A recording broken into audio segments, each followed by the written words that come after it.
When Amara Benton stunned Chicago with a single dance, she caught the eye of Damon Cross, the city's most untouchable millionaire.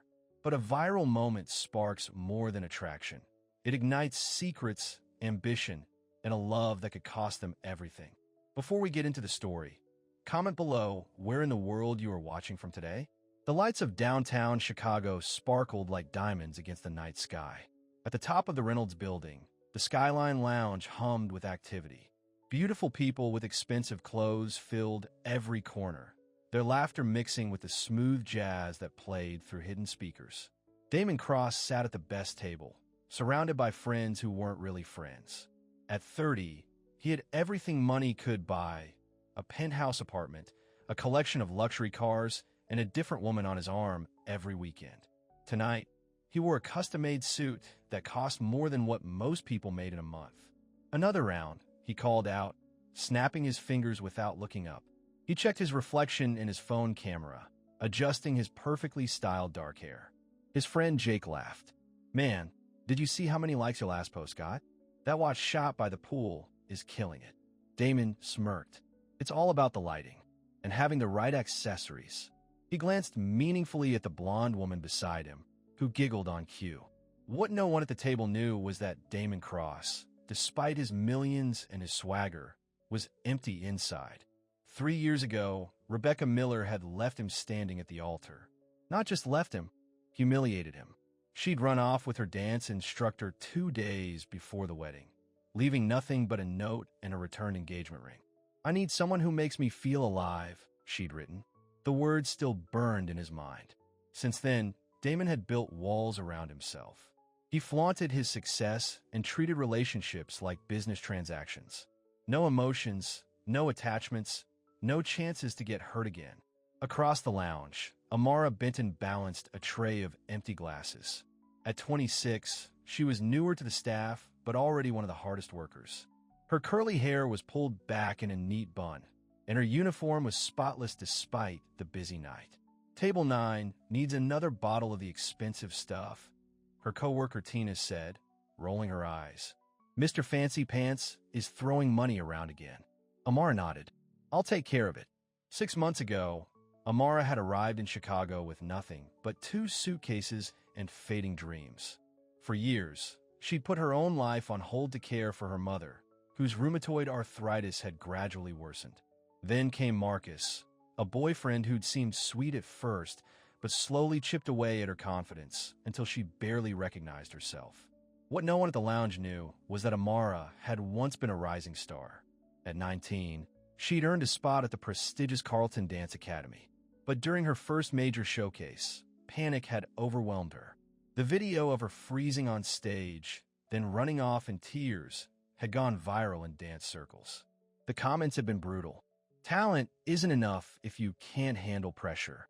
All that potential wasted. Career over before it began." She hadn't danced in public since. Now, she kept her head down and worked. She sent money home to help with her mother's medical bills. She avoided men, especially charming ones. She had a small apartment where she sometimes danced alone, the curtains drawn tight. "Here you go," she said, placing a fresh bottle on Damon's table. Damon barely glanced at her. "Pour it," he commanded, still looking at his phone. Amara bit her tongue and did as asked. These customers paid her bills with their extravagant tips. "Hey," the blonde woman said suddenly, looking at Amara. "Don't I know you from somewhere?" Amara's stomach tightened. "I don't think so. No, I'm sure I've seen you before. She probably cleaned your apartment or something." One of Damon's friends joked, and the table erupted in laughter. Amara's cheeks burned, but she kept pouring. Damon looked up then, really seeing her for the first time. Something about her quiet dignity made him uncomfortable. He was used to people either fawning over him or openly envying him. This woman acted like he was just another customer. The DJ changed the music, turning up the volume on a popular dance track. Several people moved to the small dance floor. "You should go dance with her," the blonde suggested to Damon, nodding toward Amara. "She looks like she needs to loosen up." Damon, never one to back down from a challenge, especially with alcohol warming his blood, called out, "Hey, waitress." Amara turned, her expression carefully neutral. "Yes, sir." "You look like you could use a little fun," Damon said, his voice carrying over the music. Several nearby tables turned to watch. "What do you say, dance with me? Or is that too much for you?" His friend snickered. The blonde covered her mouth, giggling. Everyone waited for the waitress to mumble an excuse and hurry away, embarrassed. Instead, Amara stood very still, staring at Damon with cool assessment. 3 years of buried dreams and 6 months of rude customers bubbled up inside her. Without a word, she set down her tray. She slipped off her sensible black shoes. She walked to the center of the dance floor. And then, as everyone watched in astonishment, she began to dance. It wasn't the awkward shuffling they expected. It was pure artistry. Her body moved with the music as if they were one entity, each beat finding perfect expression through her movement. Years of training emerged in every precise turn and fluid gesture. Her face transformed, showing for the first time the passion she kept hidden beneath her professional mask. The lounge fell silent except for the music. Phones came out, recording the unexpected show. The manager started forward to stop her, then paused, recognizing something special was happening. Damon stood, drawn to the dance floor almost against his will. He tried to match her movements, to turn this into the joke he'd intended. But beside her grace, he looked clumsy and stiff. For the first time in years, Damon Cross wasn't in control. When the song ended, applause erupted across the lounge. Amara, suddenly aware of what she'd done, grabbed her shoes and hurried toward the back room, her heart pounding. "Wait," Damon called, following her. "Who are you?" Amara turned, her eyes flashing. "I'm the woman you just tried to humiliate for a laugh. How did that work out for you?"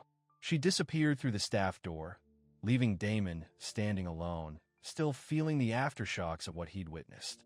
The next morning, Amara woke to find her phone buzzing constantly. Confused, she picked it up to find hundreds of notifications. Someone had posted the video of her dancing, and it was going viral. Waitress shows up arrogant customer with surprise dance skills. Panicked, she called her boss, certain she'd be fired for causing a scene. To her surprise, Gregory, the owner, was thrilled. "Bookings have doubled for tonight. Everyone wants to see where the dancing waitress works. I'm giving you a raise, Amara. And if you feel like dancing again sometime, well, that would be just fine." Across town, in his luxury penthouse, Damon stared at the same video on his phone. His friends had texted mercilessly, teasing him about being shown up. But Damon wasn't angry. He was fascinated. There was something about the way she moved, something real and raw that cut through all the fake, polished nonsense that filled his life. And those eyes, when she'd looked at him afterward, they'd seen right through him. Find out everything about her, he told his assistant over the phone. 3 hours later, he had a file on Amara Benton, former dance student at Carleton Academy, family in Detroit, mother with chronic illness, younger sister in college, no boyfriend, apartment in a decent but not great part of town. That night, Damon returned to the Skyline Lounge alone. He sat at a small table in the corner, waiting. The place was indeed packed, many people clearly hoping for another performance. When Amara emerged from the back with a tray of drinks, a murmur went through the crowd. She kept her eyes down, focusing on her job. When she finally noticed Damon, she stiffened but continued working. Later, as her shift was ending, he approached her at the bar. "I'd like to apologize for last night," he said. Amara looked at him skeptically. "No need. You got what you wanted, entertainment." "That's not what I wanted," Damon said, surprising himself with his honesty. "I was being a jerk." "Yes, you were." Amara gathered her things, preparing to leave. "Let me make it up to you. Dinner, maybe?" Amara laughed, a short, sharp sound. "I'm not interested in being your charity case or your conquest of the week, Mr. Cross. You know who I am. Everyone knows who you are. That's the point, isn't it?" She slung her bag over her shoulder. "Good night." Damon watched her leave, feeling something he hadn't felt in years, the sting of rejection. But instead of making him angry, it made him more determined. The next day, flowers arrived at the lounge for Amara. And the next, she gave them away to other staff members.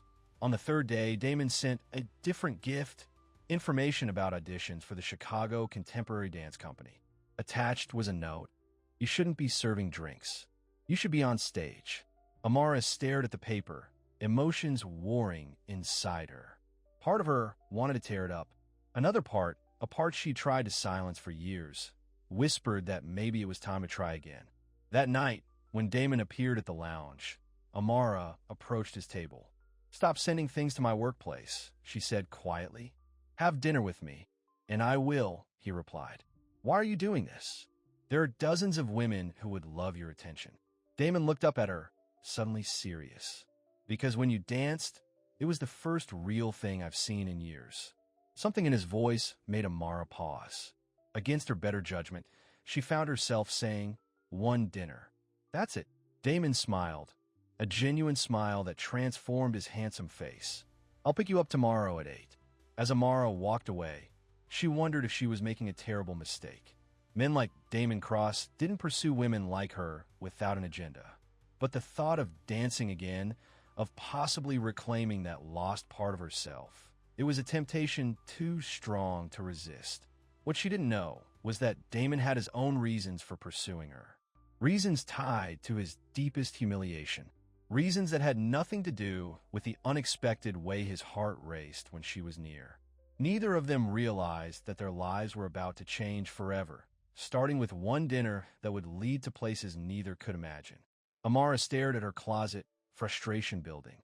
Everything she owned was either practical for work or comfortable for home.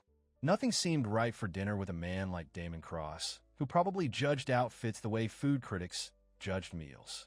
"This is stupid," she muttered, pulling out a simple black dress. "It's just one dinner to get him off my back." But as she applied a touch of makeup, she couldn't ignore the flutter of nerves in her stomach. It had been so long since she'd been on a proper date. After Marcus had spent 2 years telling her she wasn't good enough, dating had lost its appeal. At exactly 8 o'clock, her buzzer rang. Damon stood outside her building, looking like he'd stepped out of a magazine in his tailored suit.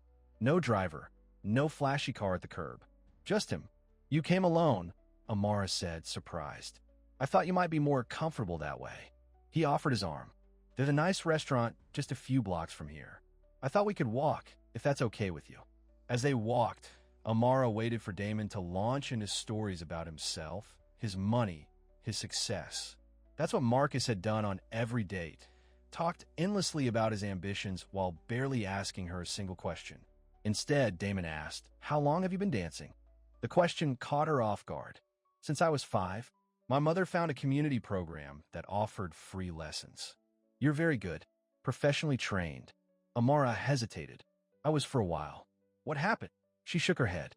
"That's a third date conversation at least." Damon smiled. "So, there's going to be a third date?" "Figure of speech," she said quickly, but she felt her cheeks warm. The restaurant was small and elegant, but not the ostentatious place she'd expected. The staff greeted Damon by name, leading them to a quiet corner table. "You come here often?" Amara asked. "It's one of the few places in Chicago where people don't take pictures of their food before eating it," Damon replied. "Sometimes I need a break from all that." Throughout dinner, Amara found herself relaxing despite her determination to keep her guard up. Damon was different one-on-one, still confident but less showy. He asked about her family, actually listening to her answers instead of just waiting for his turn to speak. "My mother has rheumatoid arthritis," she explained. "It got really bad when I was in dance school. I had to come home to help." "And your sister?" Zoe was only 16 then. "She resented me for leaving in the first place, then resented me for coming back and taking over. Now she's in college and we barely speak." Amara sighed. "She thinks I abandoned my dreams too easily." "Did you?" The question hung in the air between them. Amara took a sip of water. "Maybe," she admitted, "but family comes first." "Not in my experience," Damon said, his expression darkening slightly. "Bad relationship with your parents?" "My father has very specific ideas about who I should be and who I should be with." Damon's jaw tightened. "My mother died when I was 12. After that, it was all about the Cross family image and legacy." "Is that why you try so hard to prove you're successful?" Damon looked startled, then laughed without humor. "Most people think I show off because I love attention." "Don't you?" "I found it's easier to control how people see you if you give them a simple story." Rich guy flaunting his money is something everyone understands. For a moment, Amara glimpsed something beneath Damon's polished surface, a complexity she hadn't expected. After dinner, they walked back to her apartment. At her door, Amara waited for him to make a move, to try to kiss her or invite himself in. That's what men like him did, wasn't it? Instead, Damon simply said, "Thank you for giving me a chance tonight." "I had a nice time," she admitted. "Nice enough for a second date." Amara hesitated. "I don't think we make sense, Damon. We're from different worlds. Maybe that's exactly why we should try." He held her gaze. "Tomorrow night, there's a charity event at the Thompson Gallery. Come with me. I have to work. The day after, then, I want to show you something." Against her better judgment, Amara found herself agreeing. 2 evenings later, Damon took Amara to a building in the Arts District. Using a key card, he led her inside and up to the 5th floor. When he opened the door, Amara gasped. It was a dance studio, pristine hardwood floors, mirrored walls, even a small sound system in the corner. "What is this place?" she asked, stepping inside, drawn to the familiar environment. "I own the building," Damon explained. "This floor was going to be converted to offices, but I thought maybe you'd like a place to dance." Without an audience, Amara ran her hand along the ballet bar. "Why would you do this for me?" Damon hesitated. "I've spent 3 years building a life that looks perfect from the outside. Then you danced for 5 minutes and showed me what it means to be authentic. I want to see more of that." Something in his words resonated with Amara. She'd spent years hiding her passion, convinced that her moment of failure defined her. "I haven't really danced in a long time," she admitted. "Show me," Damon said softly. "Not the performance version. Just what dancing means to you." Amara hesitated, then nodded. Damon turned on some music, a simple piano piece, and stepped back. At first, Amara's movements were stiff, self-conscious. But gradually, the music seeped into her body, reminding her of what she'd lost, what she'd given up. Her dance became a conversation with herself, with her past, with her fears. When she finally stopped, she found Damon watching her with an expression she couldn't quite read. "You've been hiding," he said. "Just like me. Not everyone gets to live their dreams, Damon. Why not try again?" He stepped closer. "There are auditions next month for the Chicago Contemporary Dance Company." Amara shook her head. "I can't." "You mean you won't?" There was a challenge in his voice. "You don't understand what it's like to fail so publicly," she snapped. "To have everyone witness your worst moment." "Actually, I do." Damon's voice hardened. 3 years ago, my fiancée left me 2 days before our wedding. For her dance instructor. Amara stared at him, understanding dawning. "Is that why you approached me? Some kind of revenge against dancers?" "No." Damon ran a hand through his hair. "At least not consciously. When I saw you dance, it made me feel something I haven't felt in a long time." "What?" "Alive." The word hung between them, raw and honest. Before Amara could respond, Damon's phone rang. He glanced at it, frowning. "I have to take this. It's my father." He stepped into the hallway. Amara could hear his voice change, becoming more clipped and formal. When he returned, his expression had hardened. "I need to go. Family business. Is everything okay? My father wants to meet with me tonight." It's never a casual conversation with him. Damon hesitated. "Would you like to meet here again tomorrow? You could teach me some basics." The request surprised her. "You want dance lessons?" "I made a fool of myself on that dance floor. Maybe it's time I learned to do it properly." Amara found herself smiling. "Tomorrow at 7. Over the next 2 weeks, a pattern emerged. Amara would meet Damon at the studio after her shifts. What began as basic dance lessons evolved into something more intimate, a way for both of them to lower their defenses, to communicate through movement what they struggled to say with words. Damon was a quick learner, his natural athleticism making up for his lack of formal training. More surprising to Amara was how different he seemed in the studio, focused, humble, willing to make mistakes. One evening, after a particularly intense session working on a simple partner routine, they took a break, sitting side by side against a mirrored wall. "My sister called today," Amara said. "First time in months." What did she want? To tell me Mom's condition is worse, and to blame me for not being there. Amara's voice caught. as if I haven't been sending half my paycheck home every month. Without thinking, Damon took her hand. You can't solve everyone's problems, Amara, says the man who tries to solve everything with money. But she didn't pull her hand away. Touché. Damon smiled ruefully. My father made it clear last week that he doesn't approve of how I'm spending my time lately. Meaning me, he has a list of suitable women I should be dating. Women from the right families with the right connections.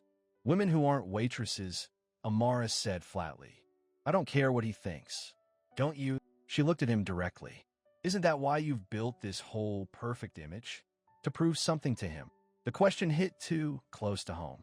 Damon stood abruptly. We should get back to practice. But the moment had broken.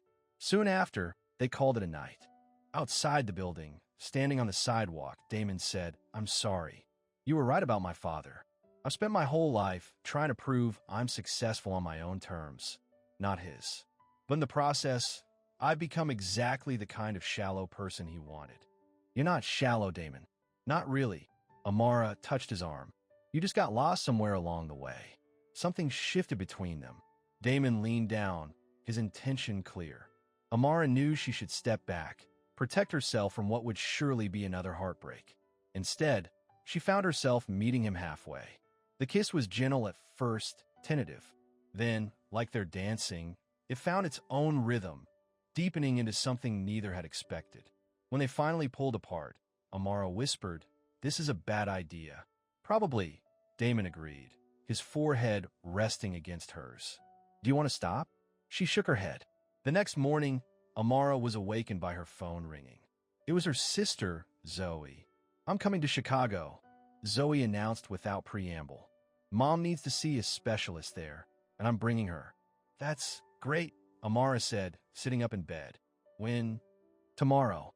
We'll need a place to stay. Amara looked around her tiny one-bedroom apartment. Of course you can stay with me. I'll take the couch. After hanging up, Amara felt a mix of emotions.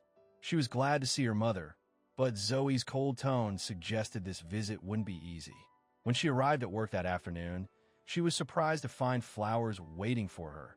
Not the elaborate arrangements Damon had sent before, but a simple bouquet of daisies, her favorite. The card read, Dance with me again tonight? Amara couldn't help smiling, but her smile faded when she saw the day's social column on a newspaper left on the bar. There was a photo of Damon at some charity event, standing next to a tall, elegant blonde woman. The caption read, Real estate mogul Damon Cross with socialite Victoria Hartwell, daughter of Senator James Hartwell. Tina, her co-worker, noticed her expression. Don't tell me you're falling for that guy, she said. Men like Damon Cross don't change, honey. They play with regular girls like us, then marry women like that. We're just friends, Amara said automatically. Sure, and I'm next in line for the British throne. Tina squeezed her shoulders sympathetically. Just be careful. That evening, when Amara arrived at the studio, Damon was already there, practicing the steps she'd taught him. You've been working on your own, she observed. He turned, smiling when he saw her. I had a good teacher. Amara wanted to ask about the woman in the photo, but stopped herself. Why did she have to question him? They'd shared one kiss. It didn't make them a couple. They began their usual routine, but something had changed. Their movements together were more fluid, more connected. When Damon placed his hands on her waist to guide her through a turn, Amara felt a jolt of electricity that had nothing to do with dancing. Later, as they sat catching their breath, Amara said, My mother and sister are coming to town tomorrow. They'll be staying with me for a few days. Is everything okay? Mom needs to see a specialist. Amara hesitated. I should probably take a break from this. While they're here, Damon nodded, but she could see the disappointment in his eyes. I understand. There's something else. Amara took a deep breath. I saw the paper today. You and Victoria Hartwell looked very compatible. Damon frowned. That was a business event. My father is trying to secure a deal with her family's company. You don't owe me an explanation. I want to give you one anyway. He took her hand. Victoria is exactly the kind of woman my father wants me to marry. Beautiful, well-connected, with a right pedigree. And I've spent my entire adult life avoiding women exactly like her. Why? Because they want Damon Cross, millionaire. Not just Damon. He looked at her intently. You're the first woman in years who's seen through all that, who's called me on my BS instead of playing along. Amara felt her resolve weakening. I don't want to be a complication in your life, Damon. You're not a complication. You're clarity. He squeezed her hand. Let me meet your family. I have a car service. I could pick them up from the airport. That's not necessary. Please, let me do this one thing. Against her better judgment, Amara agreed. The next day, Damon's driver met Amara's mother and sister at the airport.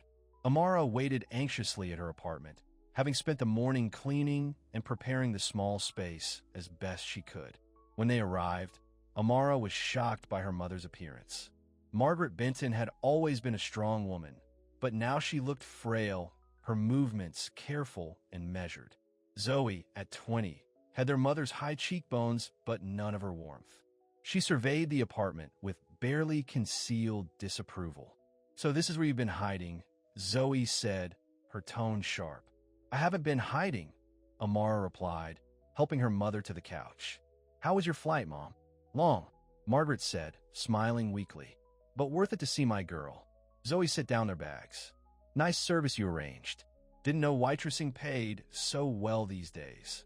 Before Amara could respond, there was a knock at the door. Damon stood outside, holding several bags of groceries.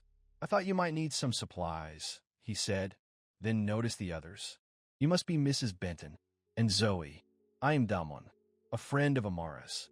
Margaret's eyes widened slightly, recognizing the expensive clothes and confident manner of a wealthy man. Zoe's expression was more calculating. "A friend, huh?"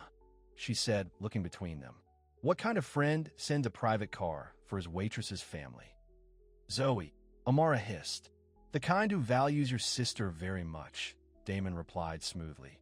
"Amara, I've made a reservation for dinner tonight for all of you.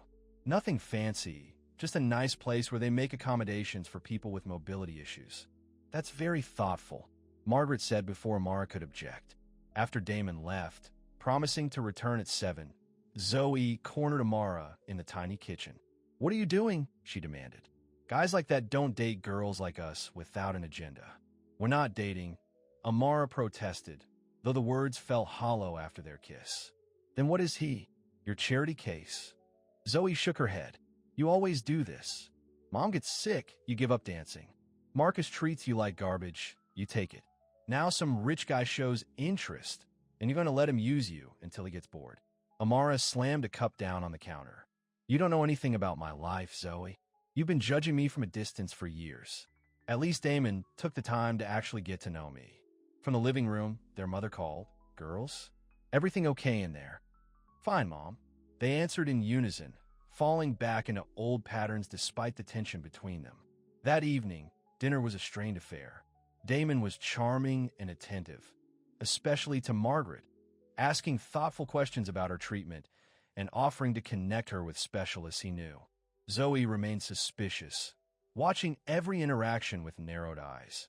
When Damon excused himself to take a phone call, Zoe leaned across the table. "He's too perfect. What's his angle?" "Not everyone has an angle, Zoe," Amara said tiredly. "Men with money always do," Zoe insisted, "especially with women who don't have any." Margaret placed a hand over her daughter's. "Amara, honey, Zoe is just worried about you. After what happened with Marcus." "This isn't like that," Amara interrupted. He's helping me find my way back to dancing." Both women stared at her in surprise. "You're dancing again?" Margaret asked, hope blooming in her voice. "Oh, sweetheart, that's wonderful. It's just for fun," Amara said quickly. "Nothing serious."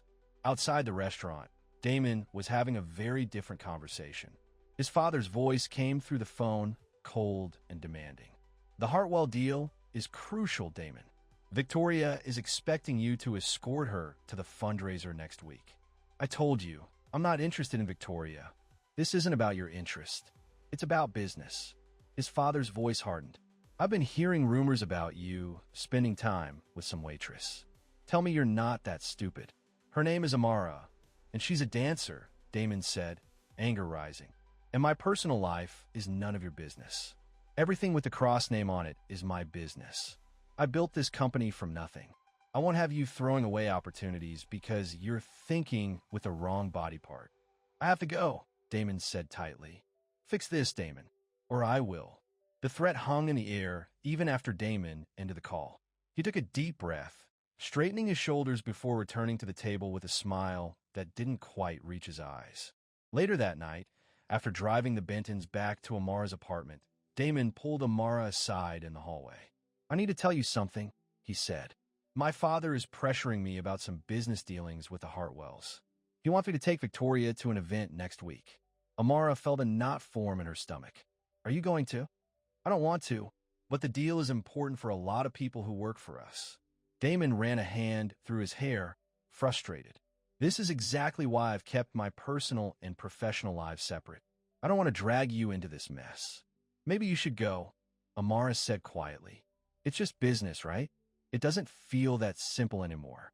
He touched her cheek gently. Not since you. Before she could respond, the door to her apartment opened.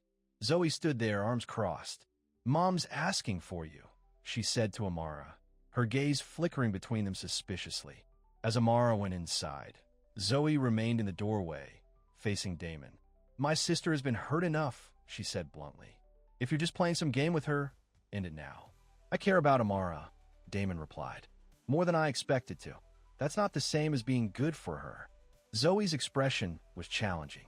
Men like you don't end up with women like my sister. Not in the real world. With that, she closed the door, leaving Damon alone in the hallway with thoughts he couldn't quite sort out. Inside the apartment, Amara helped her mother get ready for bed, the conversation with Damon replaying in her mind. She was falling for him, despite all her warnings to herself. But Zoe was right. Their worlds were too different. Sooner or later, reality would catch up to them. What she didn't know was that reality was already on its way, in the form of a phone call Damon's father was making to someone who knew all about Amara's past and how to use it against her. The next morning, Amara took her mother to see the specialist. Dr. Keller was one of the top rheumatologists in the country, and his schedule was normally booked months in advance. Somehow, they'd gotten an appointment within days of arriving in Chicago. Mr. Cross must have some serious connections, the nurse commented as she led them in. Dr. Keller rarely sees new patients on such short notice. Margaret glanced at her daughter. Your friend seems very generous. Mom, please don't start, Amara sighed. Damon is just being kind. I wasn't criticizing, dear. I just wonder if there's more between you two than you're admitting. Before Amara could respond, Dr. Keller entered and began his examination. For the next hour, he reviewed Margaret's medical history, conducted tests, and discussed treatment options that her previous doctors had never mentioned. There's a new medication I'd like you to try, he said, writing a prescription. It's showing remarkable results in patients with your condition. Is it covered by insurance? Amara asked, already calculating the cost. Don't worry about that, Dr. Keller smiled. It's part of a clinical trial we're running. No cost to you. In the taxi home, Margaret held the prescription like a precious gift. I haven't felt hopeful about my health in years, she admitted. Maybe this is the break we've been waiting for. Amara nodded, but something nagged at her. Everything seemed too convenient. The quick appointment, the free medication. Had Damon arranged all this without telling her? Back at the apartment, Zoe was on her laptop, frowning at the screen. How was the appointment? She asked, not looking up. Really good, Margaret answered. Dr. Keller has a new treatment plan. Great. Zoe's tone was flat. Amara, have you seen this? She turned the laptop around. On the screen was a social media post from Victoria Hartwell, a selfie with Damon at some upscale restaurant, his arm around her shoulders. The caption read, planning the fundraiser with this handsome guy? Hashtag power couple, hashtag business and pleasure. Amara's stomach dropped. It's just business, she said, repeating what Damon had told her. Doesn't look like just business to me, Zoe replied. When was this posted? Amara tried to sound casual. Last night, while your friend was having dinner with us. Margaret looked confused. What's going on? Nothing, Mom, Amara said quickly. Zoe's just making assumptions. I'm trying to protect you, Zoe insisted. You're setting yourself up to get hurt again. I don't need your protection. Amara snapped. Years of resentment bubbled to the surface. You weren't there to protect me when Marcus was tearing me down every day. You weren't there when I was working 3 jobs to help pay Mom's medical bills. Girls, please, Margaret tried to intervene. And you weren't there, Amara continued, when I gave up everything I loved because our family needed me. So don't pretend you're looking out for me now. Zoe stood, her face flushed. You think I don't know what you sacrificed? Why do you think I'm so angry? You had real talent, Amara. You could have been something special. Instead, you let one bad performance and one bad boyfriend destroy everything you worked for. I had responsibilities. You had fear. Zoe shot back. And now you're letting another man dictate your worth. Can't you see the pattern? Amara grabbed her jacket. I need some air. Without waiting for a response, she left the apartment. Her feet carried her automatically to the dance studio. She needed to move to release the emotions churning inside her. To her surprise, the studio wasn't empty. Damon was there, practicing the routine they'd been working on. He stopped when he saw her, concern immediately crossing his face. What's wrong? Amara wanted to confront him about Victoria, to demand explanations. Instead, she burst into tears. Damon crossed the room in 3 strides, pulling her into his arms. For a moment, she let herself be held, soaking in the comfort of his embrace. Then she pulled back, wiping her eyes. I saw the picture of you and Victoria, she said. You told me it was just business. Damon sighed. It is. My father set up that meeting. I told him I wasn't interested, but he insisted. Victoria posted that picture without my knowledge. She called you a power couple.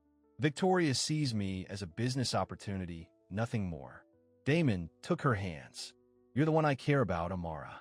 Only you. She wanted to believe him. But doubt crept in, fed by her past disappointments and Zoe's warnings. My sister thinks I'm making a mistake, she admitted. That men like you don't end up with women like me. Your sister doesn't know me, Damon said firmly. Or what I want. And what do you want, Damon? Right now? To dance with you. He led her to the center of the studio, started the music, and pulled her into their routine. As they moved together, Amara felt her tension begin to melt away. This was their language, more honest than words. Later, sitting side by side against the mirror, Damon said, There's something I need to tell you. My father is making trouble.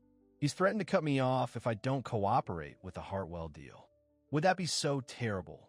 Amara asked. You've built your own success, haven't you? Damon hesitated. Not entirely. My initial investments came from family money. The company employs hundreds of people who depend on the Cross name for their livelihoods.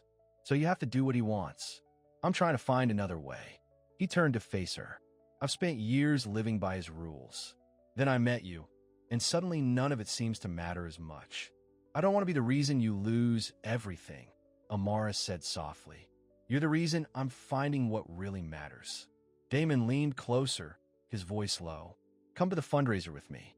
Amara pulled back. What? The charity event next week. Be my date. Officially. But Victoria will have to understand that I've made my choice. His eyes were serious. I'm tired of hiding what I feel for you. Amara's heart raced. Damon, that's a big statement to make. We barely know each other. I know enough. He brushed a strand of hair from her face. I know you're the most authentic person I've ever met. I know you make me want to be better. And I know that when I'm with you, I feel like myself for the first time in years. His words stirred something deep within her. Hope, longing, fear. Could she really trust this? Trust him? Yes, she heard herself say. I'll go with you. The smile that lit up his face made her doubts fade, at least for the moment. The next morning, Amara returned to find her mother and sister in deep conversation that stopped abruptly when she entered. What's going on? She asked, immediately suspicious. Margaret patted the sofa beside her. Come sit, dear.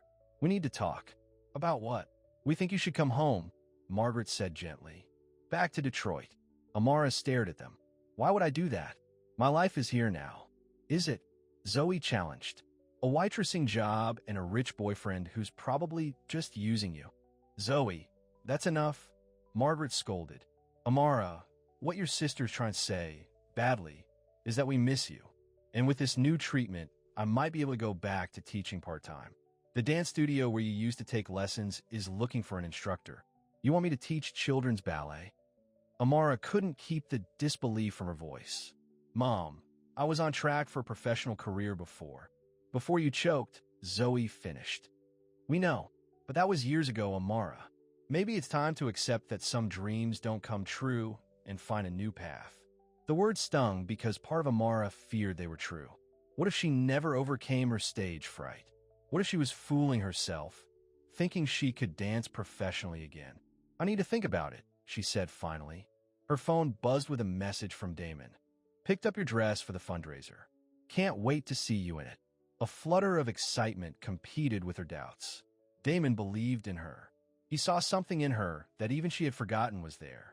I have to get ready for work, she told her family. We'll talk more later. At the Skyline Lounge that evening, Amara moved through her shift mechanically, her mind elsewhere. The fundraiser was only days away. She'd be on Damon's arm, meeting his business associates, his father. The thought terrified and thrilled her in equal measure. Someone's here to see you, Tina said, nodding toward the bar. Amara expected Damon, but instead found a tall, distinguished older man in an expensive suit watching her. The resemblance was unmistakable, Damon's father. Miss Benton, he said smoothly as she approached. I'm Lawrence Cross. I believe you know my son. Mr. Cross, Amara acknowledged, her guard instantly up. Damon's not here tonight. I'm aware. It's you I came to see. He gestured to a quiet corner table. May we talk privately? It will only take a moment. Amara glanced at her manager, who nodded his permission. With reluctance, she followed Lawrence to the table. I'll be direct, Miss Benton, he said once they were seated. My son is making a mistake that could cost him everything he's worked for. I'm here to prevent that. By talking to me instead of him. Amara's voice was cool. Damon has always had rebellious streak. Dating inappropriate women is his way of defying me. Lawrence's smile didn't reach his eyes. Usually, they're happy to accept a generous payment to disappear from his life. Anger flashed through Amara. I'm not for sale, Mr. Cross. Everyone has a price, he replied, sliding an envelope across the table. Yours is particularly reasonable, given your mother's medical situation. Amara stared at the envelope but didn't touch it. What are you talking about? The new treatment Dr. Keller prescribed? Quite expensive without insurance coverage. The clinical trial your mother was so fortunately selected for? It doesn't exist. Lawrence's voice was matter-of-fact. I arranged everything, and I can take it away just as easily. You're threatening my mother's health to get me away from your son? Amara was stunned by the cruelty. I'm offering you a choice. The envelope contains enough money to pay for your mother's treatment for a year, plus a fresh start somewhere else. All you have to do is end things with Damon. Amara's hands trembled with anger. He should know what kind of father he has. Tell him if you wish, Lawrence shrugged.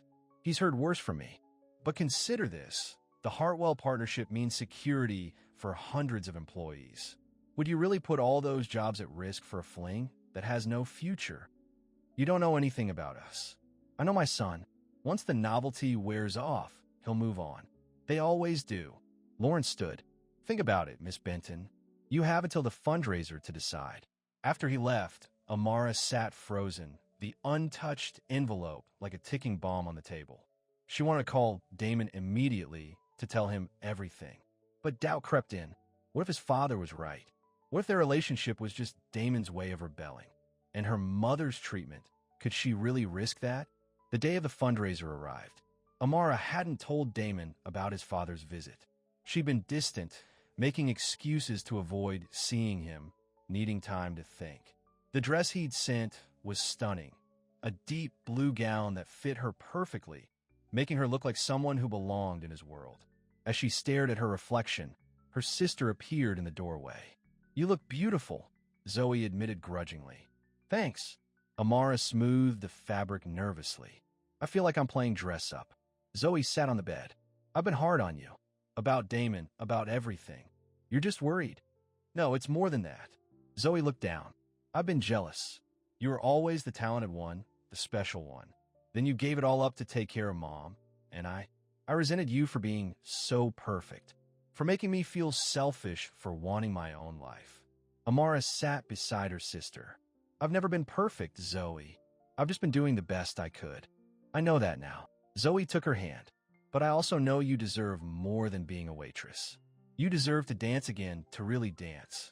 I'm not sure I can. Because of what happened at Carlton, Zoe shook her head. One panic attack doesn't define you, Amara. You've been letting it hold you back for years. Her sister's words echoed what Damon had been trying to tell her. Maybe they were both right. Maybe it was time to stop hiding. There's something I need to do before the fundraiser, Amara said suddenly. Will you help me? Damon paced in the lobby of the Grand Hotel, checking his watch for the third time. The fundraiser had started 30 minutes ago, and Amara still hadn't arrived. His father had already cornered him twice, asking pointed questions about his waitress friend and reminding him that Victoria was expecting to see him. She's not coming, Lawrence said, appearing at his son's elbow. Perhaps she realized this isn't her world. Damon turned, anger flashing in his eyes. What did you do? Nothing she didn't agree to. Lawrence straightened his son's tie with practiced precision. Victoria is waiting. It's time you remembered your responsibilities. My responsibility is to be honest about what I want, Damon replied. And it's not Victoria or this life you've planned for me. Don't be dramatic. You're not giving up anything. You're claiming your birthright. A birthright I never asked for. Lawrence's expression hardened. Nevertheless, it's yours, along with the obligations that come with it. Before Damon could respond, his phone buzzed with a message from Amara. Meet me at the dance studio. Now, please. Relief washed over him, followed by concern. Why wasn't she coming to the fundraiser? I have to go, he told his father. If you leave now, don't bother coming back, Lawrence warned. I've indulged your rebellion long enough. Damon looked around at the glittering crowd, the artificial smiles, the calculated networking. For years, he thought this world was what he wanted. Now it felt hollow. Goodbye, father, he said simply and walked out. When Damon arrived at the studio, it was dark except for a single spotlight in the center. Amara stood in its glow, still wearing the blue gown, her hair loose around her shoulders. You're not at the fundraiser, she said as he entered. Neither are you. Damon approached slowly. What's going on, Amara? You've been avoiding me for days. Your father came to see me. She watched his expression change from confusion to anger. He offered me money to leave you alone. He threatened my mother's treatment. I'll fix this, Damon said immediately. Whatever he's done, I'll make it right. That's not why I asked you here. Amara took a deep breath. I needed to make a decision. About us, about my future, about what I really want. And what did you decide? That it's time to stop hiding. She moved to the sound system and pressed play. The opening notes of a haunting piano piece filled the studio. I choreographed this 3 years ago for the showcase where I froze. I've never performed it since. As Damon watched, Amara began to dance. Not practice movements or casual steps, but a fully realized professional-level performance. Every emotion she'd suppressed, fear, hope, longing, determination, poured through her body into the dance. Damon stood transfixed. He'd seen glimpses of her talent before, but this was different. This was Amara reclaiming her power, her passion, dancing not for an audience or for approval, but for herself. When the music ended, she stood breathless in the spotlight, tears streaming down her face. Damon crossed to her, taking her hands. That was incredible, he whispered. You're incredible. I've been so afraid, she admitted. Afraid of failing again. Afraid of hoping. Afraid of trusting what's happening between us. And now I'm ready to take a chance. She looked up at him. The Chicago Contemporary Dance Company auditions are tomorrow. I've decided to try. Damon's face lit up with a genuine smile. You're going to amaze them. There's something else. Amara's expression grew serious. Your father was right about one thing. I don't belong in your world, Damon. I never will. His smile faded. What are you saying? I'm saying that if we're going to be together, something has to change. I won't be the reason you lose your family, your business, everything you've worked for. But I also won't be your secret or your rebellion. Damon was quiet for a long moment. Then he said, I've been thinking a lot about what really matters. About who I want to be. He cupped her face gently. The business, the money, the status. None of it means anything if I'm not happy. And I'm happiest when I'm with you. What about your father? The Hartwell deal. I'll find another way to save the jobs at stake. One that doesn't require me to live a lie. He pulled her closer. I don't care what world you think you belong in, Amara. I just want to be in whatever world you're in. Their kiss was different this time. Not tentative or questioning, but certain. A promise. When they finally broke apart, Amara said, I should get home. Big day tomorrow. I'll pick you up in the morning, Damon offered. Drive you to the audition. I like that. As they left the studio together, neither noticed the figure watching from a car across the street. Lawrence Cross, his face grim as he made a phone call. It's time for Plan B, he said to the person on the other end. Find out everything you can about Amara Benton's breakdown at Carlton. I want every detail, every video, everything that will remind her exactly why she stopped dancing in the first place. The next morning dawned bright and clear. Amara had barely slept, a mixture of excitement and nerves keeping her awake. Her mother and sister had been supportive when she told them about the audition, though she could see worry in their eyes. You're doing the right thing, Zoe assured her. No matter what happens. I know, Amara replied, surprised to find she truly believed it. This time, I'm dancing for me, not for judges or audiences or anyone else. When Damon arrived to pick her up, he brought coffee and a single rose.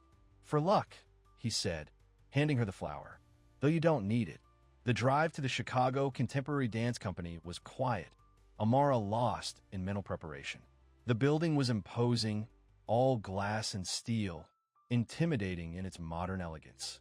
I'll be waiting right here, Damon said as he parked. No matter what happens, I'm proud of you for trying. Amara leaned over and kissed him quickly. Thank you for everything. Inside, the waiting area was filled with dancers stretching, reviewing music, adjusting their outfits. Amara registered and changed into her dance clothes, trying to calm her racing heart. Amara Benton, a woman with a clipboard, approached. You're up in 5 minutes. Studio 3. As she waited for her turn, Amara closed her eyes, focusing on her breathing the way she'd practiced. She could do this. She would do this. Amara. The familiar voice made her eyes snap open. Standing before her was a man she hadn't seen in years. Michael Deering, her former instructor at Carleton. Professor Deering, she said, surprise evident in her voice. What are you doing here? I'm on the selection committee, he explained. I had no idea you'd be auditioning today. Something in his tone made Amara uneasy. Is that a problem? Not for me, he said carefully. But there's something you should know. Someone sent the committee a video this morning. Your showcase performance from Carleton, the one where I had a panic attack. Amara finished, her stomach dropping. Who would do that? Michael shook his head. I don't know, but several committee members have seen it. They're concerned about your ability to handle pressure. Amara felt like the floor was tilting beneath her feet. Her past was being used against her, ensuring she'd be judged before she even started dancing. And she had a good idea who was behind it. I see, she said, her voice remarkably steady despite the turmoil inside. Thank you for telling me. You can withdraw if you want, Michael offered. No one would blame you. For a moment, Amara considered it. Walking away would be easier than facing a committee who had already decided she wasn't good enough. But then she thought of Damon waiting outside, of her sister's newfound support, of all the years she'd let fear control her choices. No, she said firmly. I'm dancing today. They can judge me on what they see now, not what happened years ago. Michael looked impressed. Good luck, then. You always had extraordinary talent, Amara. I hope they see that. As he walked away, Amara took a deep breath. Lawrence Cross might think he could intimidate her with her past failures, but he didn't understand what had changed. She wasn't that frightened girl anymore. Amara Benton, the woman with the clipboard, appeared again. They're ready for you now. With her head held high, Amara walked into Studio 3. 5 judges sat at a table, their expressions neutral as they reviewed their notes. She recognized Michael, who gave her a subtle nod of encouragement. Whenever you're ready, Miss Benton, said the woman at the center of the table. Amara took her position. The music began, the same piece she'd danced for Damon the night before. Her body responded to the familiar notes, moving with confidence and emotion.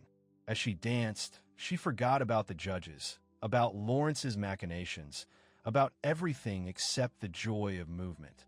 When she finished, there was a moment of silence. Then the lead judge made a note and said, "Thank you, Miss Benton. We'll be in touch."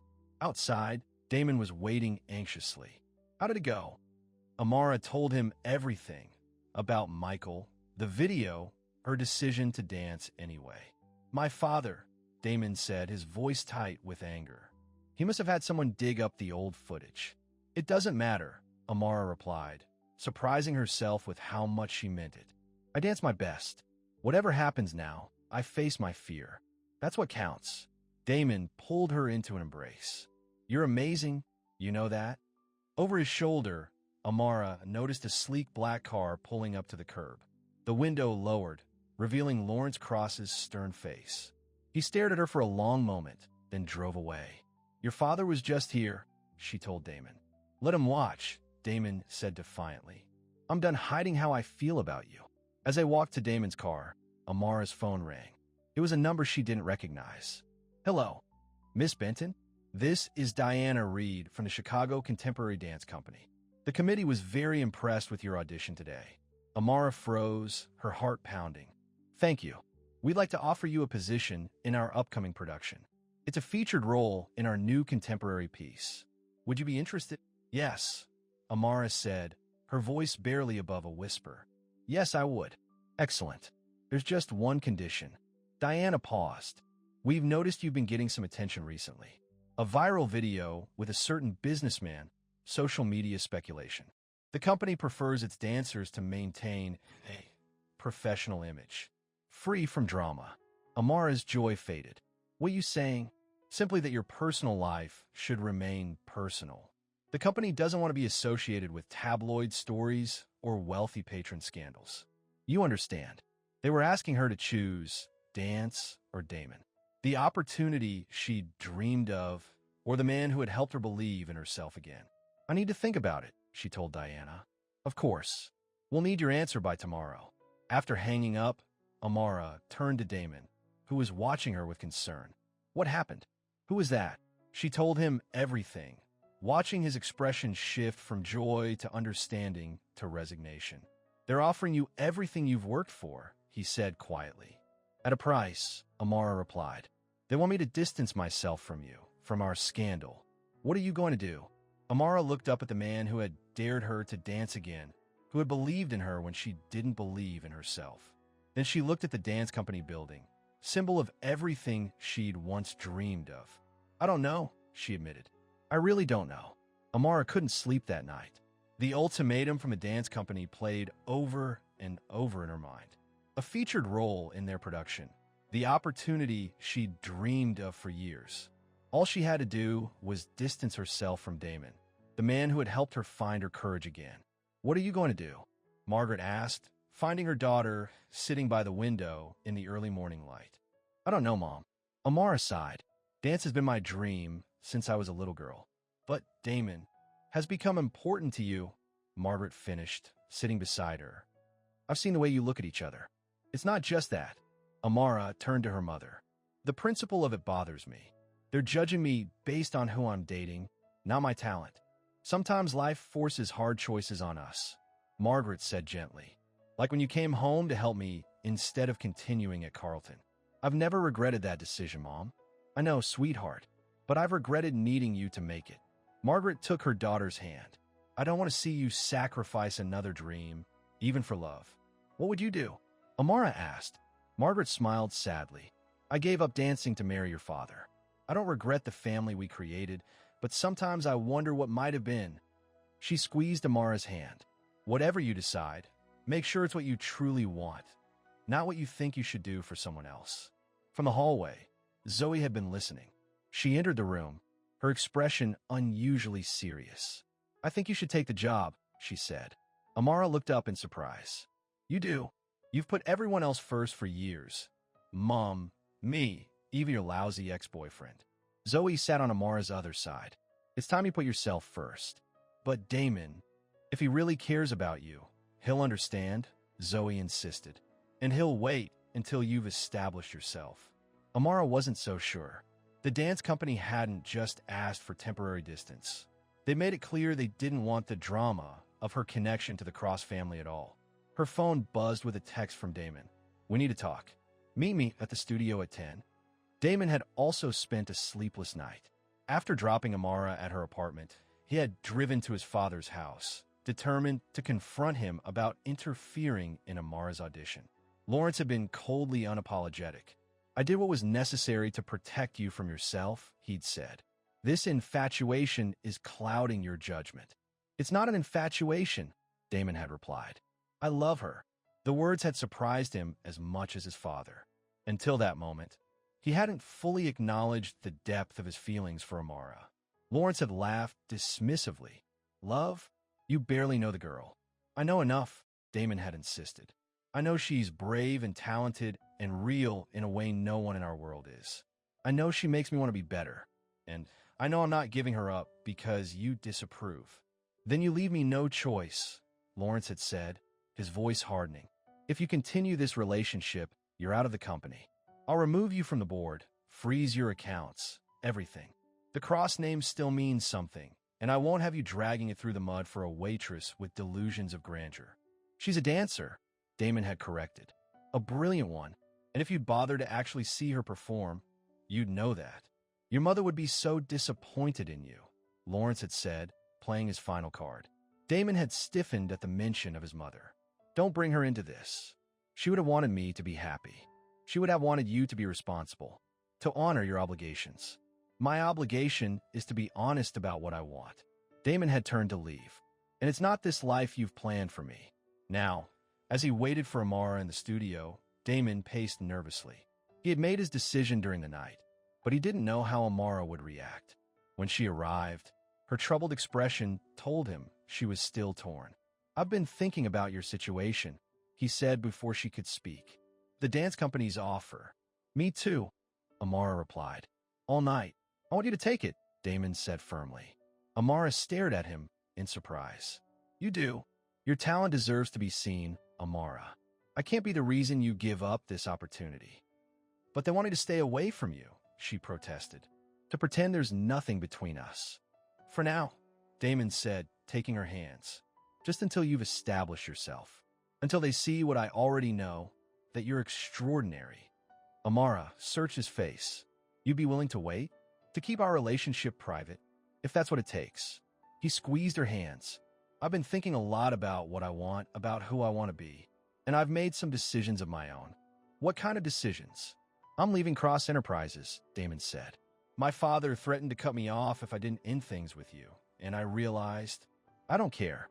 The money, the status, none of it matters if I'm not happy." "Damon, no." Amara shook her head. "You can't give up your family business for me. We barely know each other." "I'm not doing it just for you," he clarified. "I'm doing it for me. For years, I've been living my father's version of success, not my own. It's time I figured out what I really want." "And what do you want?" Amara asked softly. "To start fresh. To build something that's truly mine." He looked at her intently. "And to support you while you pursue your dreams. Even if that means keeping my distance professionally." Amara felt tears forming. No one had ever put her ambitions first. Not her family, certainly not Marcus. Now Damon was offering to step back so she could shine. "I don't know what to say," she whispered. "Say you'll take the job," Damon urged. "Say you'll dance. What about us? We'll find a way. If we both want this, we'll make it work." Amara wanted to believe him, but doubt crept in. "Your whole life is about to change. What if you resent me for it later?" "I could ask you the same thing," Damon countered. "What if you give up this opportunity and resent me later?" They stood in silence, both recognizing the weight of the choices before them. Finally, Amara said, "I'll accept the position, but I need you to understand something. I'm not hiding our relationship because I'm ashamed. I'm doing it because I need to prove myself on my own terms." "I understand completely," Damon assured her. "Take all the time you need." He pulled her close, sealing their agreement with a kiss that held both promise and a touch of sadness. Neither knew exactly what the future would hold, but they were both choosing to believe in each other. The next morning, Amara called Diana Reed and accepted the position with the Chicago Contemporary Dance Company. When asked about her relationship with Damon Cross, she simply said, My personal life is separate from my professional one. I trust that won't be an issue. Diana seemed satisfied with this answer, at least for now. Amara's mother and sister were thrilled with her decision, as they helped her pack for her move to the company's dormitory, where dancers typically lived during production periods. Zoe finally broached the subject they'd been avoiding. "What about Damon? What did he say when you told him?" "He was supportive," Amara replied, folding a leotard. "He understands how important this is to me. And you're really going to keep your relationship quiet?" Zoe looked skeptical. "For now," Amara sighed. "It's not ideal, but it's the only way I can prove I earned this spot because of my talent, not because of who I'm dating." Margaret hugged her daughter. "I'm so proud of you, sweetheart. Taking this chance, standing on your own 2 feet. We're going back to Detroit tomorrow," Zoe added. Now that Mom's new treatment is set up, she could do the follow-ups with Dr. Keller's colleague there. "I'll miss you both," Amara said, emotion welling up. After years of distance, she finally felt close to her family again. "We'll be front row at your first performance," Margaret promised. Later that day, Damon helped move Amara's things to the dormitory. They were careful to maintain a friendly distance in front of others, but when they said goodbye in the privacy of her new room, their embrace held all the words they couldn't say publicly. "This isn't goodbye," Damon whispered. "It's just intermission." Amara laughed through her tears. "That's a terrible line." "I'm working on my material," he grinned. "I've got time to improve it." The next 6 weeks were a whirlwind for both of them. Amara threw herself into rehearsals, working harder than she ever had before. The production was a modern retelling of Giselle, with Amara cast as one of the Willis spirits of abandoned brides. It was demanding both technically and emotionally, pushing her to her limits every day. Meanwhile, Damon faced the fallout of his decision to leave Cross Enterprises. His father had made good on his threats, removing Damon from the board and restricting his access to family funds. The business world buzzed with speculation about the rift between father and son. They saw each other rarely and discreetly, late-night walks in quiet neighborhoods, occasional dinners in out-of-the-way restaurants. Each time, they reaffirmed their commitment to making this work, no matter how difficult. 2 weeks before opening night, Amara was rehearsing alone in the studio when Diana Reed entered with a concerned expression. "We need to talk, Amara," she said, holding up a tablet. On the screen was a gossip site with the headline, "Crossair gives up millions for dancer girlfriend." Amara's heart sank as she skimmed the article, which detailed Damon's split from his family business and linked it directly to his relationship with her. "I thought we had an understanding," Diana said, her voice cool. "No drama." "I didn't know about this," Amara insisted. "We've been careful." "Careful isn't good enough. The company can't afford to be associated with this kind of tabloid story."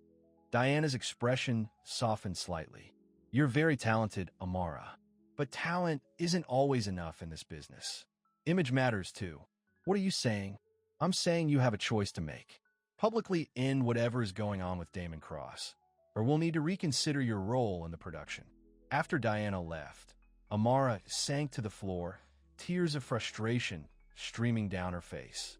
Just when everything was finally coming together, it was falling apart again. She called Damon, who was equally shocked by the article. "It has to be my father," he said grimly. "He's trying to force our hand." "Well, it's working," Amara replied. "The company is threatening to drop me if I don't publicly end things with you." "This is ridiculous," Damon fumed. "They can't dictate your personal life." "Actually, they can. It's in my contract, conduct unbecoming a company member." Amara laughed bitterly. "Apparently dating you qualifies. What do you want to do?" Damon asked after a moment. "I don't know," Amara admitted. "I worked so hard for this. We're only 2 weeks from opening night." "Then do what you need to do," Damon said quietly. "If you need to make a public statement ending our relationship, I'll understand." "You would do that for me?" Amara. Damon hesitated, then pushed forward. "I love you. I want you to have this moment. We'll know the truth, and that's what matters." His words stunned her into silence. "Love." He'd said it so simply, so honestly. "I need to think," she finally managed. That night, alone in her dormitory room, Amara wrestled with her decision. Her whole life, she'd compromised her dreams for others, for her family, for boyfriends who didn't deserve her sacrifices. Now, when her dream was finally within reach, was she really going to let someone else dictate the terms again? The next morning, Amara requested a meeting with the entire company leadership. When she entered the conference room, she was surprised to find not only Diana and the artistic director, but several board members as well. "Thank you for meeting with me," Amara began, her voice steadier than she felt. "I understand your concerns about my personal relationships affecting the company's image, but I need to be clear about something." She took a deep breath. "I'm a dancer. That's what I do. That's who I am. My work should be judged on its merit, not on who I choose to spend my time with outside this building." Diana frowned. "Amara, we discussed this." "No, you gave me an ultimatum," Amara interrupted, "and I'm declining to accept it. I won't publicly denounce my relationship with Damon Cross to keep my role. If that means you need to replace me, I understand." The room fell silent. Finally, the artistic director, Robert Chun, spoke up. "Miss Benton, are you aware of how difficult it is to replace a featured dancer 2 weeks before opening night?" "Yes, sir, I am." "And you're willing to walk away rather than comply with the company's request?" Amara nodded. "I am. Because if I don't stand up for myself now, I never will." Robert exchanged glances with the board members, then looked back at Amara with unexpected respect. "3 years ago, you ran off stage during a showcase," he said. "I was in the audience that day. Everyone said you couldn't handle the pressure, but I think you just weren't ready to fight for what you wanted." Amara stared at him in surprise. "Today, you're showing me you're ready." Robert smiled slightly. "We hired you for your talent, Miss Benton. As long as your personal life doesn't interfere with your commitment to this company, it remains your business." "Robert, the board was very clear," Diana began. "The board hired me to make artistic decisions," Robert cut in, "and I'm deciding that Amara Benton is the right dancer for this role. If anyone disagrees, they're welcome to find a new artistic director as well." Amara could hardly believe what she was hearing. She'd been prepared to walk away, to sacrifice her opportunity for her principles. Instead, she'd found an unexpected ally. "Thank you," she said simply. "Don't thank me yet," Robert warned. "I expect twice the dedication from you now. Every step, every gesture has to be perfect. Prove to everyone that you're here because of your talent, nothing else." "I will," Amara promised. "You won't regret this." Opening night arrived with the electric anticipation that only live performance can generate. Backstage, dancers stretched, checked costumes, and ran through last-minute corrections. Amara, in her ethereal wheelie costume, peeked through the curtain at the filling auditorium. Her mother and sister were already in their front row seats, just as promised. But there was no sign of Damon. He had promised to be there, to watch from the back so as not to create a stir. But as the 5-minute call came and went, Amara began to worry. Had something happened? Had he changed his mind about supporting her career? No time to dwell on it now. The overture began, and Amara took her position in the wings. As she waited for her cue, she closed her eyes and centered herself. This moment was hers, regardless of who was or wasn't in the audience. When she finally danced onto the stage, all doubts fell away. The movement, the music, the emotion, everything aligned perfectly. This was what she was born to do. Every hardship, every setback had led her to this moment of pure artistic expression. At the end of the first act, the applause was thunderous. Backstage, the other dancers congratulated Amara on her performance, genuine admiration in their eyes. She had proven herself not as Damon Cross's girlfriend, but as a formidable talent in her own right. As she prepared for the second act, a stagehand handed her a note. From someone in the audience, he explained. The note was brief. "You were right. I had to see for myself. Meet me after the show." LC. Amara stared at the initials in shock. Lawrence Cross was here? Had Damon brought his father? The second act went by in a blur, Amara's mind racing even as her body performed flawlessly. When the final curtain fell and the company took their bows, the audience rose to their feet in a standing ovation. After changing quickly, Amara found her mother and sister waiting with bouquets and tears of pride. "You were magnificent," Margaret said, embracing her. I've never seen you dance with such confidence. I always knew you could do it, Zoe added, the usual edge gone from her voice. You were born for this. Have you seen Damon? Amara asked, scanning the thinning crowd. He was supposed to be here. We haven't, Margaret replied. But someone left this for you at the box office. She handed Amara a small envelope. Inside was a backstage pass and another note. The rooftop. Now, puzzled but intrigued, Amara excused herself and made her way to the theater's rooftop garden, a small space sometimes used for donor receptions. When she pushed open the door, she gasped. The entire area was lit with string lights, creating a magical glow against the night sky. In the center stood Damon, wearing a tuxedo, looking more handsome than she'd ever seen him. What is all this? She asked, stepping toward him. I wanted to create a special moment, Damon explained, taking her hands. To celebrate your triumph tonight. You saw the performance? Every magnificent second. His eyes shone with pride. You were breathtaking, Amara. Everyone in that theater could see what I've known all along. You're extraordinary. I got a note from your father, Amara said. Was he really here? Damon nodded. I convinced him to come, to see you dance before he made any more judgments. And I think he's beginning to understand why you're so important to me. Damon smiled. He's a stubborn man, but he's not blind to true talent. So much has happened, Amara marveled. 6 months ago, I was just a waitress trying to survive. Now I'm dancing with a major company, standing up for myself. Falling in love? Damon suggested hopefully. Amara's heart skipped. She hadn't said the words yet, though she'd felt them growing stronger each day. Yes, she admitted softly. Falling in love. Damon's face lit up with joy. I have something else to tell you. I've been working on a new project, a foundation to support arts education in underserved communities. Dance, music, visual arts, everything. Damon, that's wonderful. I want to build something meaningful, he explained. Something that matters. And I want you to be part of it, not just as my girlfriend, but as a creative partner. Your experience, your passion for dance, it could help so many young artists who don't have the opportunities they deserve.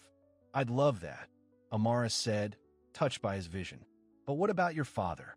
The company? We've reached a compromise, Damon replied. I'm keeping my shares in Cross Enterprises, but stepping away from day-to-day operations to focus on the foundation. My father wasn't thrilled, but he's coming around, especially after seeing you tonight. What changed his mind? I think he recognized something in your performance, the same dedication and discipline he's always valued in business. Damon chuckled. Plus, the standing ovation didn't hurt. My father respects success in any form. Music began playing softly from hidden speakers, the same song that had been playing the night Amara had first danced at the Skyline Lounge. Dance with me? Damon asked, extending his hand. And this time, I promise I'll keep up. Amara laughed and stepped into his arms. As they moved together beneath the stars, she marveled at how far they'd both come. Damon had found purpose beyond his father's expectations. She had reclaimed her passion and her confidence. And together, they'd found something neither had expected, a love built on mutual respect and genuine understanding. You know, Damon said as they danced, that first night at the lounge when I dared you to dance with me, I had no idea what I was starting. Neither did I, Amara admitted. I just wanted to prove you wrong. And you did. About so many things. He pulled her closer. Thank you for daring to be yourself. For showing me how to be myself, too. We make a good team, Amara said, resting her head on his shoulder. The best, Damon agreed. And we're just getting started. Above them, the Chicago skyline sparkled like stars, witnesses to a love story that had begun with a dare and grown into something neither of them could have imagined. Whatever challenges lay ahead, they would face them together. Two people who had found the courage to be authentic, to pursue their dreams, and to love without fear. For Amara and Damon, the dance was just beginning.